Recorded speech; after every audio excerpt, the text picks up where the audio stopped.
आज तो साकिब न कुछ आता है न जाता है। कहते साकिब आंखें बंद करके कहते दे वरना तख्ता पलट देंगे, दे वरना तुझे तबाह कर देंगे। एक ऐसा ही आ गया था भिखारी मेरे आला हजरत की चौखट पर। लोग कहते हैं आला हजरत ने शिर्क को बढ़ावा दिया है, आला हजरत ने कुफ्र को बढ़ावा दिया है। नादान, आला हजरत ने अकीदे की हिफाजत की है और किस शान से हिफाजत की है। एक भिखारी मेरे रजा की चौखट पे आया और आके कहने लगा इतने रुपए दो, 5 रुपए दो, वरना तुम्हारी हवेली का तख्ता पलट दूंगा। मेरे इमाम मकान से बाहर निकले, कहते पैसे जितने चाहे उतने ले जा, लेकिन खुदा की हुकूमत में हुक्मरानी में दखल अंदाजी ना कर। ये तेरा जुमला शरीयत के खिलाफ है, जो तू कह रहा है ये गलत है, ये जुमला ना कह। उसे मालूम ना था आज पाला किससे पड़ गया है। आज पाला सिर्फ एक मौलवी से नहीं बल्कि मुस्तफा के दर के कलंदर से पड़ गया था।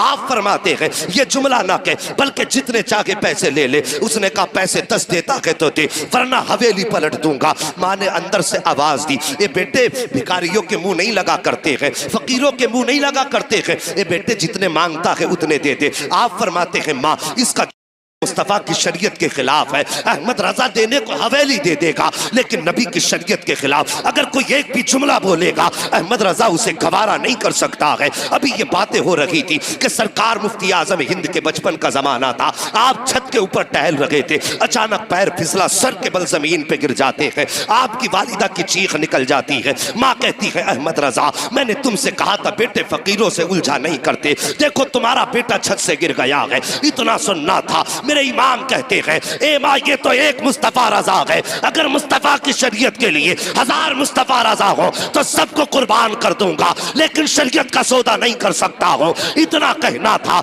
मुफ्ती आजम उठे हैं और दौड़ करके अपने बाप के कदमों से लिपटते हैं। कहते बाबा आपको जो फैसला करना है कीजिए, मुस्तफा रजा को एक खराश तक नहीं आई है। आला हजरत को जलाल आया, आपने अपने पैर के जूती को आगे किया था। फरमाते सुन तू हवेली पलटने की बात करता है, अहमद रजा का जूता पलट के दिखा दे। उसने एक हाथ लगाया है, जूते को नहीं हिला पाया, दूसरा हाथ लगाया है, जूते को नहीं हिला पाया है, पूरी ताकत लगा दी, जूता नहीं हिला पाया, पीछे हट के खड़ा हो गया। कहने लगा मौलाना तुम्हारे पास कोई जादू है जिसकी वजह से जूता जाम हो गया है। मेरे इमाम ने मुस्कुरा के फरमाया था सुनिए अपनी जहालत वाली बातें अपनी जेब में रख, मैं जादू की बुनियाद पे नहीं बल्कि जो भी कहता हूँ मदीने वाले मुस्तफा की हुकूमत। वाह बाबा नारे तकबीर, नारे रिसालत, नारे गौसियत, मसलके आला हजरत, फैज़ाने आला हजरत, गरीब नवाज कॉन्फ्रेंस,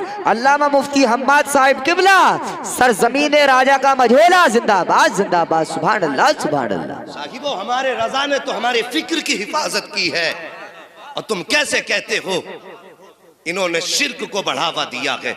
उन्होंने तो हमारी फिक्र तक को बहकने ना दिया। उन्होंने तो हमें सिखाया है कि खुदा परस्ती क्या है, अल्लाह की इबादत क्या और उसकी बंदगी क्या है। साहिब तो आज आ जाते हैं हमारे मोहल्लों में आके कहते हैं साहब मुझ पे इतने हैं, मुझ पे इतने, मैं यूं कर दूंगा। और मेरी भोली भाली मुस्तफ़ा की उम्मत, मैं तुमसे एक बात कहूं, कभी किसी के झांसे में ना आया करो। होता वही है जो रब चाहता है। मानेंगे इस बात को? होता वही है जो रब चाहता है, लेकिन उसे मनाने के अंदाज अलग होते हैं। मनाने के अंदाज अलग होते हैं। एक बुजुर्ग थे तो जिस बस्ती में वो रहा करते थे वो बस्ती नदी के किनारे थी। नदी के किनारे बस्ती, अचानक उस बस्ती की नदी में आया पानी बहुत तेज और थोड़ा थोड़ा पानी रिसने लगा। रिश्ते रिश्ते पानी जगह बनाने लगा। गांव वाले डर गए, दौड़े दौड़े हजरत के पास गए, हजरत दुआ कर दीजिए, अगर पानी कट गया तो गांव बह जाएगा।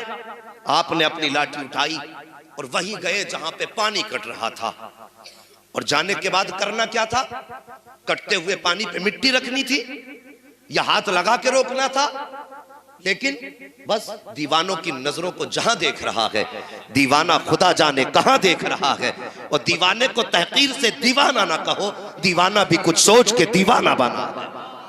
हाँ, करना क्या था कि पानी बंद करना था।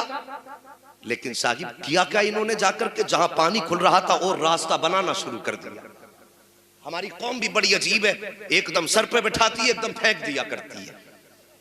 न तहकीक की फुर्सत, न जानकारी की।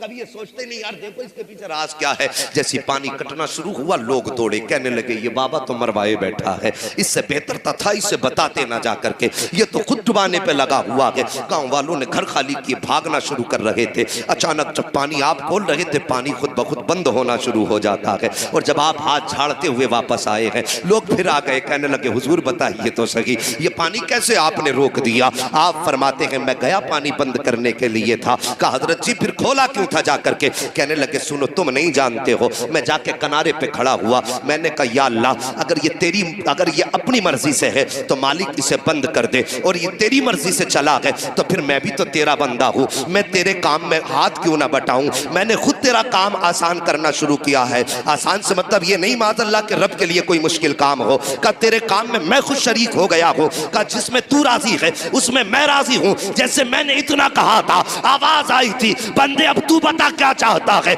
मैंने कहा मालिक पानी बंद कर दे, का इतना कहना था दरिया ने अपना रुख ले लिया है। ये मुस्तफा के उम्मत के अदाओं वलियों की अदाएं होती है, और ये अदाएं कब बनती है जब मुस्तफा की उम्मत को अपनी रजा को खुदा की रजा में ढालना होता है। तभी तो डॉक्टर इकबाल ने कहा था कि खुदी को कर बुलंद इतना कि हर तकदीर से पहले खुदा बंदे से खुद पूछे बता तेरी रजा। वाह नारे तकबीर, नारे रिसालत, नारे गौसियत, मसलके आला हजरत, फैजान आला हजरत, गरीब नवाज कॉन्फ्रेंस, अल्लामा मुफ्ती हम्माद साहिब किबला, सरजमीन राजा का मझोला, जिंदाबाद जिंदाबाद, सुभान अल्लाह सुभान अल्लाह। समझ में आ गई। और मैं कहता हूँ साकिब वो अगर घर पे फकीरी और गरीबी डेरे डाल ले और तेरे घर में अगर फाके होने लगे तो किसी अमीर की चौखट पे हाथ फैलाने मत जाना, किसी जमींदार के आगे कट्टा लेके मत जाना कि मेरे बच्चे भूखे हैं इसे कुछ दाना दे दो। चंद टकों के बदले में किसी की चौखट पे ईमान मत बेचना।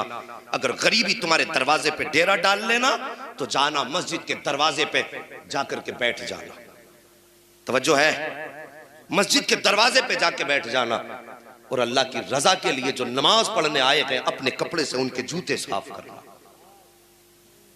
और ये सोच के करना कि मैं उन लोगों के जूते साफ कर रहा हूं जो मेरे रब की बारगाह में सजदा करने आए हैं।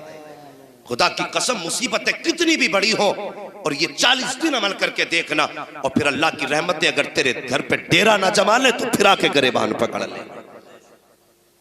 हमें तो उससे लेना ही नहीं आया, हमें उससे मांगना ही नहीं आया, हमने उसे राजी करने का कभी सोचा भी नहीं। अल्लाह अकबर, तुम्हारे दरवाजे पर अगर ऐसा कोई ढोंगी आ जाए कि मेरे हिस्से में इतने, मेरे कब्जे में इतने हैं, तो कभी उसके झांसे में मत आना। समझ रहे मेरी बात? उसके झांसे में मत आना। कोई बीमारी होती है डायरेक्ट कहते हैं इसे तो करा दिया है पड़ोसी ने। इन मियाओं ने कौम को आपस में ऐसा लड़ा दिया, भाई को भाई का दुश्मन बना दिया।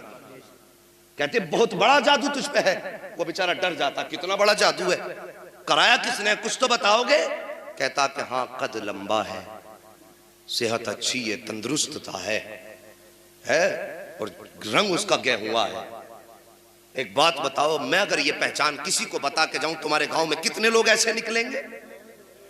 सैकड़ों निकलेंगे ना। तो जब किसी को बीमारी है तो कहता जरा करीब में नजर दौड़ा तो एक आध तो मोहल्ले में निकल ही आएगा। और अक्सर मियां क्या करते हैं, मुझे देख करके मेरे भाई का अंदाजा लगाते हैं। मैं इनके ढोंग बता के जा रहा हूं, मेरी कौम किसी के बहकावे में मत आना। मेरी तकरीर तबे यार को बेचैन करती है, सबब क्या है वही कहता हूं जो दिल पर गुजरती है। सबसे पहले अगर आप जाएंगे तो आपके नक्शे के मुताबिक आपके भाई का नक्शा आपके सामने रखेंगे। आप कहेंगे बिल्कुल सही कहा, कि कौन है कि मैं समझ गया। वहां से ये कह के आएंगे और दिल में गुबार पैदा हो चुकेगा कि मुझे जादू कराने वाला मेरा ही भाई निकला, और यहीं से नफरतें पैदा शुरू हो जाती हैं। यहीं से हमारे दरमियान फिर अदावतें शुरू हो जाती हैं और फिर झगड़े इतने बढ़ जाते हैं कि भाई भाई को पानी पिलाने तैयार नहीं है, अपना अपने को माफ करने के लिए तैयार नहीं है, एक दूसरे के दस्तगरेबा रहते हैं, सोचते मैं इसे तबाह कर दूं, वो सोचता मैं इसे तबाह कर दूं। जब तुम्हारे जहन में ये बात आई कि इसने जादू कराया है तो फिर तुम उसके साथ गलत करोगे। जब तुम गलत करना शुरू कर देते हो तो फिर वो सोचता मेरा भाई मेरा दुश्मन हो गया है। पहले कोई दुश्मनी नहीं थी, अब दुश्मनी बढ़ती चली जाती है। साहिब ये ईमान नहीं है, ये मुस्तफ़ा का दिया हुआ दीन नहीं है। दीन तो ये था उनके दरवाजे का। अगर तुझे अल्लाह ने दौलत वाला बनाया है भाई, अगर तेरी करवट में रहता है, गरीब है, ठेला चला के बच्चों के गुजारे करता है, और तेरे दस्तरखान पे रोज गोश्त और मुर्ग मुसल्लम उड़ाए जाते हैं, और तेरा भाई कभी चटनी से खा रहा है, कभी दाल को तीन टाइम खा रहा है, तो हमारा इस्लाम तो ये है कि जिस दिन तेरे दस्तरखान पे अच्छा खाना बन जाए, थोड़ा सा प्याली में ले लेकर के गरीब भाई के दस्तरखान पे चला जा और उसके दस्तरखान पे जाकर के बैठ, अपने हाथ से लुकमा तोड़ और तोड़ने के बाद भाई के मुंह में दे दे। खुदा की कसम, जिस दिन ये प्यार हमारे बीच में आएगा, इधर तुम मुस्कुराओगे, उधर मदीने वाला मुस्तफा मुस्कुराने लग जाए। ये है इस्लाम। तो हमारी कौम को तबाह कर दिया इन झूठे और मक्कार